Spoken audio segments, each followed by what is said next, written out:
पुणे जिल्ह्यातील राजगुरुनगर परिसरात खासगी शिकवणीच्या वर्गात शिकवणी सुरू असताना एका अल्पवयीन मुलाने दुसऱ्या अल्पवयीन मुलाच्या गळ्यावर धारदार शस्त्राने वार केला।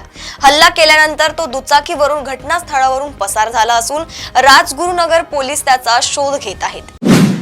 बारामती शहरात मध्यरात्रीच्या सुमारास दोन मित्रांनी आपापसातील वादातून डोक्यात दगड घालून निर्गुण हत्या करण्यात आलेल्या तिसरा मित्र अविनाश धनंजय लोंढे या तरुणाचा मृत्यू झाला असून घटनेनंतर संशयित आरोपी समीर शेख आणि प्रथमेश दळवी यांनी स्वतः पोलीस ठाण्यात जाऊन आत्मसमर्पण केलंय।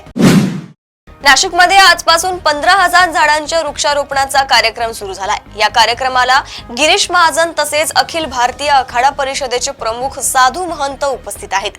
त्र्यंबकेश्वरच्या 10 तसेच नाशिकच्या 3 आखाड्यांचा प्रमुख उपस्थित आहे। पहिल्या टप्प्यात 1000 वृक्षांचे रोपण होणार आहे।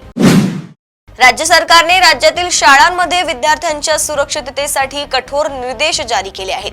शिक्षण हक्क कायद्यानुसार शारीरिक शिक्षा, मानसिक छळ आणि कोणत्याही प्रकारच्या भेदभावास पूर्णतः बंदी घालण्यात आली असून बालस्नेही वातावरण राखण्यासाठी नवीन नियमांची अंमलबजावणी करणे सर्व शाळांना बंधनकारक आहे। लाडकी बहीण योजनेच्या लाभार्थी महिलांसाठी ई-केवायसी बंधनकारक आहे। 31 डिसेंबर पर्यंत ते पूर्ण न केल्यास दरमहा मिळणारे 1500 रुपये थांबतील। आता अंगणवाडी सेविका घरी जाऊन ई-केवायसी पूर्ण करण्यास मदत करणार आहेत, ज्यामुळे पात्र महिलांना योजनेचा लाभ मिळत राहील। ॲप आधारित रॅपिडो बाईक टॅक्सी सेवेतून प्रवास करणाऱ्या एका तरुणीला कल्याणमधील निर्जन स्थळी नेऊन तिच्यावर अत्याचार करण्याचा प्रयत्न केल्याची आणि चाकूचा धाक दाखवून लूट केल्याची धक्कादायक घटना उघडकीस आली आहे।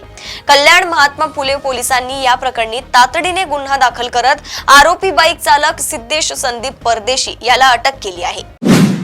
मुंबईतील नावरोजी वाडिया प्रसूती व बालरोग रुग्णालयातील गेल्या काही दिवसात 9 नवजात अर्भकांचा मृत्यू झाला होता। पालिकेच्या आरोग्य विभागाने दखल घेत या प्रकरणाची चौकशी सुरू करण्यात आली असून रुग्णालयाच्या नवजात शिशु अतिदक्षता विभागाची सखोल तपासणी करण्याचे निर्देश देण्यात आले आहेत। टायगर कॅपिटल ओळख असलेल्या बिबट्यांनी अक्षरशः संगमनेरमध्ये धुमाकूळ घातलाय। बिबट्यांनी लहान मुलांचे बळी घेतले असून बिबटेमुक्त संगमनेर तालुक्यासाठी आता मोर्चा काढण्यात येणार आहे। आज सकाळी संगमनेर बस स्थानक ते प्रांत कार्यालय असा मोर्चा आयोजित केला आहे। शेतकऱ्यांनी वारंवार विनंती करूनही वीज जोडणी देण्यास उदासीनता दाखवणे महावितरण कंपनीच्या अंगलट आले। मुंबई उच्च न्यायालयाच्या नागपूर खंडपीठाने महावितरणाची ही कृती शेतकऱ्यांचा जीवाशी खेळणारी आहे असं परखड निरीक्षण नोंदवून या संदर्भात स्वतःच जनहित याचिका दाखल करून घेतली। मुंबईत शिवसेना उद्धव बाळासाहेब ठाकरे पक्षाला मोठा धक्का बसला असून माजी नगरसेवक अभिषेक घोसाळकर यांच्या पत्नी तेजस्वी घोसाळकर यांनी पक्षाचा राजीनामा दिला आहे। त्या आज भाजपमध्ये प्रवेश करणार असल्याचे समजते।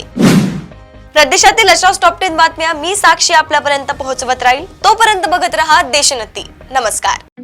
ठळक घडामोडींसाठी देशोन्नती न्यूज चॅनलला सबस्क्राइब करा आणि बेल आयकॉन प्रेस करा।